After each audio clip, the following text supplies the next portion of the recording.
Kuri wa gatatu hatangijwe imirwano hagati y'inzego zishinzwe umutekano za Syria n'abarwanyi bagishyigikiye ubutegetsi bwa Assad waheretswe ku butegetsi.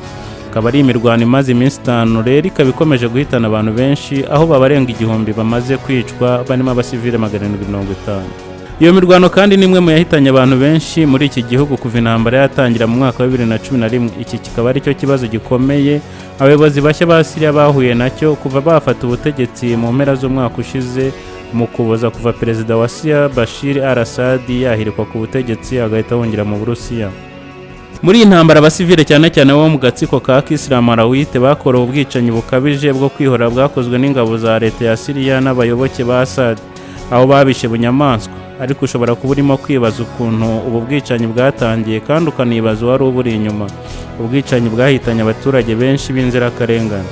Imirwano se yaba yaratangiye ite? Ku ya 8 Ukuboza 2024 inyeshyamba ziyobowe n'umutwe w'abayisilamu Hayat Tahrir al-Sham uyazahiritse ubutegetsi bwa perezida wa Syria Bashir al-Assad. Uyu Bashir al-Assad umuryango we ukaba wari umaze imyaka 53 yose utegeka Syria wonyine. Umutwe wa Hayat Tahrir al-Sham wahise ufata ubutegetsi unashyiraho guverinoma y'inzibacyuho iyobowe n'uwahoze ayiyoboye Ahmed al-Shara wahoze nawe ayobowe na Abu Hamed al-Jolan.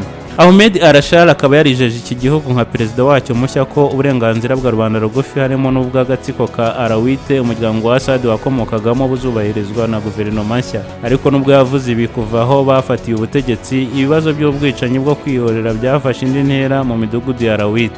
Leta ya Syria yatanze isezerano ko izakora iperereza ku bakomeje kwica abantu. Inzego z'umutekano za Syria nazo zahuye n'ibitero simusiga by'abarwanyi bagishyigikiye ubutegetsi bwa Assad bwaheretswe mu mpera z'umwaka ushize. Inzego z'umutekano za Syria zikaba zarishe abasivili 125 mu ntambara yo kurwanya abayoboke ba Assad. Nubwo bimeze bityo ariko ibintu byabereye mu majyaruguru y'uburengerazuba bwa Syria cyane cyane intara zo ku nkombe zahoze ari igihome cya Assad cyakomeje gutuza kugeza mu cyumweru gishize ubwo kuwa gatatu inzego z'umutekano za Syria zagabweho ibitero icyarimwe ku nkombe za Syria n'abayoboke b'ubutegetsi bwa Assad. Minisiteri y'ingabo ya Syria yavuze ko ibyo bitero byahujwe kandi byateguwe. Mu gihe kandi umujyanama wa minisitiri w'ububanyi n'amahanga we yavuze ko icyo gitero cyarimo abayoboke ba Assad barenga 4,000.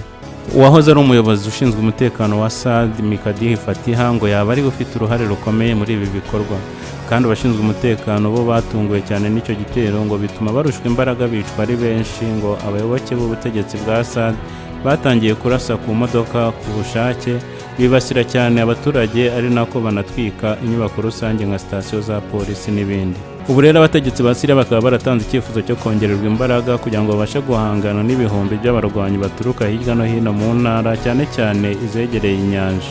Hakaba kandi hari n'abasivile benshi muri bo baba bitwaje imbunda. Ese ubundi ubu bwicanyi bwatangiye buti? Ngo inzego z'umutekano zataye ubwoba n'imbaraga z'abashyigikiye ubutegetsi bwa Assad, ariko zatangiye kubarwanya no kubasubiza mu midugudu yo ku nkombe za Syria. Abo bayoboke rero nabo basubiye mu cyaro batwika umutungo ya leta ari nako bica abaturage. Umuturage wo mu gace ka Kisur Bakisiyani mu cyaro cya Latakia yasobanuye ko uburyo abayoboke ba Assad bahunze bava Jabrel berekeza muri ako gace mu ijoro ryo kuwa 4.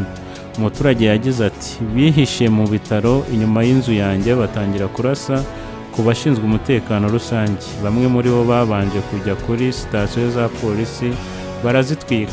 Uwo muturage kandi yakomeje agira ati igihe ingabo za leta ya Syria n'abasivile bitwaje intwaro batangiye kwimukira mu midugudu ya Alawite iri mu majyaruguru y'uburengerazuba bwa Syria, amashusho y'ihohoterwa ry'abaturage nibwo yatangiye gutakara ku mbuga nkoranyambaga, ndetse n'imiryango ishinzwe uburenganzira bw'ikiremwamuntu itangira kuvuga ko bikabije cyane guhohoterwa kw'abasivile muri ako gace ka Alawite. Uyu muturage kandi ukomoka muri Kusuru yasobanuye uburyo agace kagizwe n'abarwanyi b'abanyamahanga b'abanyakanada baje mu gace batuyemo nyuma yo kurwanya abayoboke ba Assad. Kuwa 4 binjira mu rugo rwabo babakangisha kubarasa cyangwa bakanabatwika keretse babahaye imfunguzo z'imodoka na telefone igendanwa. Kuwa 5 itsinda ry'abarwanyi ba Syria binjiye mu nyubako yabo maze bakusanya abagabo b'abanyalawite mu nyubako babajyana ku gisenge cy'inzu hejuru barabarasa barabica. Ati bafashe umuhungu w'imfura w'imyaka 16 wari ufite ubwoba bwinshi abasaba imbabazi ngo ntibamwice, ariko baranga baramujyana baramwica. Ibi nabyo bikaba byaravuzwe n'umuturage ukomoka muri Banias. Abandi baturage bo mu midugudu yo ku nkombe bavuze ko bazi abantu benshi cyane bishwe. Si uwo muturage wenyine kandi uvuga ibyo, kuko n'ikinyamakuru The Guardian cyatangaje ko amavideo yabonwe nacyo yerekana abarwanyi bica abantu badafite imbunda ahantu hatagaragara, kandi imirambo myinshi yambaye imyenda ya gisivili irundarunze hejuru mu mudugudu wa Makatariya muri Latakia.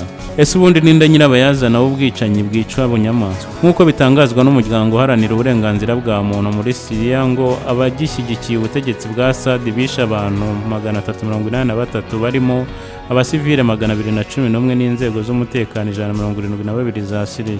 Mu gihe abashinzwe umutekano muri Syria bo bishe abantu 396 barimo abasivile n'abarwanyi bitwaje intwaro, kandi bikaba bizwi ko kwicwa abasivile batitwaje intwaro biba ari ukurenga ku mategeko mpuzamahanga arengera ikiremwamuntu. Kugeza ubu mu ntambara izwi y'abashyigikiye ubutegetsi bwa Assad bishwe nibo benshi. Uyu muryango kandi uharanira uburenganzira bwa muntu muri Syria ukomeza uvuga ku bwinshi bw'ubwicanyi butemewe buhitana abasivile n'imfungwa n'inzego z'umutekano za Syria bwakozwe n'imitwe ibiri yihariye ndetse n'abantu binjiye mu modoka za gisirikare nk'uko uyu muryango bitangaza. By'umwihariko imitwe yombi yagize uruhare runini mu iyicwa ry'abasivile n'imitwe y'aba Abu Amush na Hamuzati, yose ikaba ari imitwe y'inyeshyamba mbere yifatanyije n'ingabo z'igihugu cya Syria zishyigikiwe na Turukiya.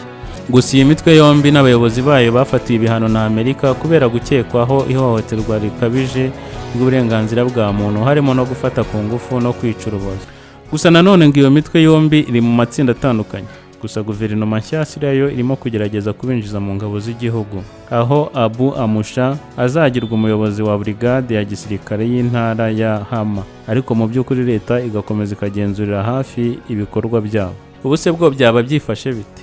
Mu ijambo ryo ku cyumweru, Shara yiyemeje guhiga abagishyigikiye ubutegetsi bwa Assad bateje urugomo bose. Ati tuzabahiga kandi tuzabafatira ibyemezo bikaze, nta kujenjeka. Umuntu wese wagize uruhare mu kumena amaraso y'abasivile cyangwa kubahohotera uko ariko kose, uwarengeje ubushobozi bwa leta cyangwa uwakoresheje ubutegetsi ku nyungu ze bwite, nta uzaba ari hejuru y'amategeko, niko Shara yatangaje. Kandi yatangaje ko hashyizweho komite ishinzwe gutanga raporo ku mirwano n'ihohoterwa ryakurikiye mu majyaruguru y'uburengerazuba bwa Syria, ndetse na komite ishinzwe gukemura ibibazo by'umuryango wa Alawite, harimo kubazwa abakoze ibyaha no guharanira ko ubutabera bw'inzibacyuho nyabwo muri Syria yugarijwe n'intambara bufatwa nk'urufunguzo rwo gukira iki gihugu mu ntambara imaze imyaka 14 y'abaturage ndetse no gutsinda kwa guverinoma nshya.